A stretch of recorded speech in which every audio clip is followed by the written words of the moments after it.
एक छोटे से गांव में रामू नाम का गरीब किसान रहता था। उसके साथ उसकी पत्नी गौरी और बेटी चंपा रहती है। रामू बहुत मेहनती था। उसके अंदर लालच नहीं था। अपने खेतों में दिन भर काम करता और खेतों में अनाज भी बहुत मुश्किल से होता है। वो जब रात को खेतों में से काम करके आता तो तीनों को आधी पेट खाकर सोना पड़ता। फिर एक दिन सुबह गौरी उदास होकर बोलती, ए जी सुनते हैं। कब तक हम ऐसे ही खाली पेट गुजारा करेंगे? कभी तो हम लोगों को भरपेट खाना मिलेगा। अरे भाग्यवान, तुम तो जानती हो मैं इतनी मेहनत खेतों में जाकर करता हूँ, तभी भी अनाज बहुत मुश्किल से होता है। मुझे भी कभी ऐसा लगता है मैं अपने बीवी बच्चों को भरपेट खाना नहीं खिला पा रहा हूँ। मैं इससे अच्छा मार ही जाता। नहीं जी, आप ऐसा मत बोलिए। हम लोग ऐसे ही ठीक है। ठीक है भाग्यवान, जब तुमने बोल ही दिया है तो मैं आज से और भी ज्यादा मेहनत करूंगा। वो खेतों में जाता है। खेतों में काम करके देर रात को घर लौटता है। घर पर पत्नी और बेटी इंतजार में बैठे हैं कि आज भरपेट खाना खाने को मिलेगा। लेकिन रामू घर खाली हाथ पहुंचता है और उसके चेहरे पर उदासी छाई है।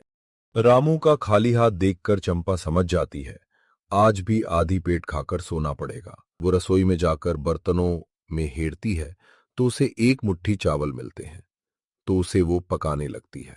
मुट्ठी चावल बस चंपा के लिए होते हैं। वो भी भरपेट नहीं खा पाती और सब लोग पानी पीकर सो जाते हैं। फिर सुबह अचानक चंपा की तबीयत बहुत खराब हो जाती है। ए जी सुनते हैं, चंपा की तबीयत बहुत खराब है। हाँ, तबीयत तो बहुत ज्यादा खराब है चंपा की।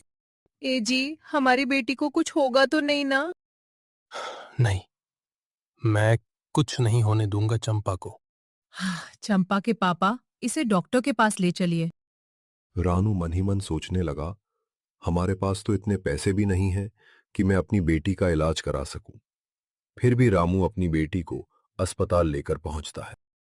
डॉक्टर तुरंत चंपा को ऑपरेशन रूम में ले जाते हैं और एक नर्स बोलती है, आप पैसा उस काउंटर पर जमा कर दीजिए। यहां बोलकर नर्स वहां से चली जाती है और रामू के पास पैसे न होने के कारण रामू वहीं खड़ा था। तभी डॉक्टर बाहर निकलते हैं, बोलते हैं, तुम्हारी बेटी को कमजोरी से एनीमिया हो गया है। इसका तुरंत इलाज करना होगा और इसमें पैसा भी लगेगा। डॉक्टर की बात सुनकर रामू उदास हो जाता है और बोलता है, डॉक्टर साहब, आप मेरी बेटी का इलाज करिए, मैं पैसे की बंदोबस्त कर रहा हूँ। अभी तुम लोग घर जाओ और कल सुबह पैसे लाकर जमा कर देना। मैं इलाज शुरू कर दूंगा। रामू और गौरी घर आ जाते हैं और गौरी रामू से बोलती है, यहाँ हम लोगों को भरपेट खाना नहीं मिलता। हम लोग इतना पैसा कहाँ से लाएंगे? रामू अपनी पत्नी को कुछ बोलता नहीं और उसके चेहरे पर उदासी छाई हुई और वो फावड़ा लेकर खेतों की तरफ चल देता है। रामू अपने खेतों में काम करने लगता है। तभी अचानक रामू का फावड़ा किसी सख्त चीज से टकराता है। रामू ने मिट्टी हटाई। वहां एक पुराना मिट्टी का मटका दबा हुआ था। मटका अजीब तरह से चमक रहा था। रामू ने धीरे से उसे उठाया। मटके पर लिखा था, जो सच्चे दिल से डालेगा वो भर जाएगा। रामू हैरान रह गया। रामू ने सोचा शायद कोई पुराना बर्तन होगा जो यहां मिट्टी में दबा हुआ है। रामू उसे घर लेकर आता है। अरे भाग्यवान, यहाँ आओ और ये देखो मुझे क्या मिला है। गौरी रामू के पास आती है और रामू गौरी को बोलता है, जाओ, अंदर से एक मुट्ठी अनाज लेकर आओ। गौरी अंदर जाती है और अंदर से एक मुट्ठी गेहूं प्लेट में लाती है। रामू ने उसमें एक मुट्ठी गेहूं डाला। अचानक मटका हल्का सा हिला और जब उसने अंदर झांका, मटका गेहूं से पूरा भर चुका था। रामू की आंखों में आंसू आ गए। हे भगवान, क्या ये सच है? धीरे धीरे रामू मटके में जरूरत भर अनाज डालता और मटका भर जाता। रामू अनाज को सुबह बाजार में ले जाकर बेच देता है और उस पैसों को लेकर अस्पताल पहुंचता है। पैसे उस काउंटर पर जमा कर दो। मैं ऑपरेशन शुरू करता हूँ। रामू पैसे को काउंटर पर जमा कर देता है। 2 घंटे बाद डॉक्टर बाहर आते हैं और बोलते हैं, आपकी बेटी एकदम सही है। आप कल उसे घर ले जा सकते हैं। तीनों घर आते हैं और गौरी रामू से पूछती है। चंपा के पापा, ये मटका आपको कहाँ मिला? रामू अपनी पत्नी को सारी बात बताता है। धीरे धीरे वो अमीर होते गए। अब वो लोग भूखे पेट नहीं सोते।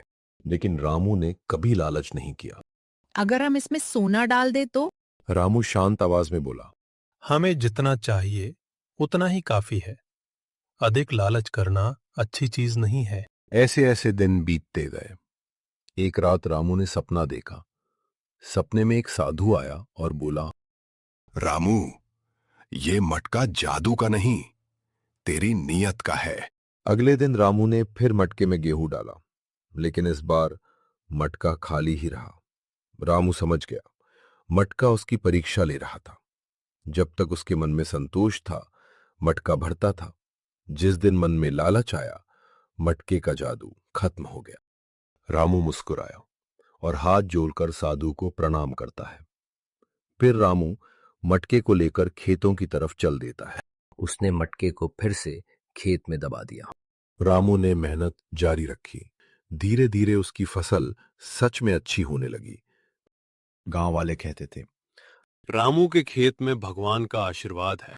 हाँ विनोद भाई, सही बोल रहे हो, मुझे भी लगता है। लेकिन असली राज तो वो मटका था जो रामू की जिंदगी बदल दिया। जादू मटके में नहीं था, जादू रामू की मेहनत और सच्चाई में था।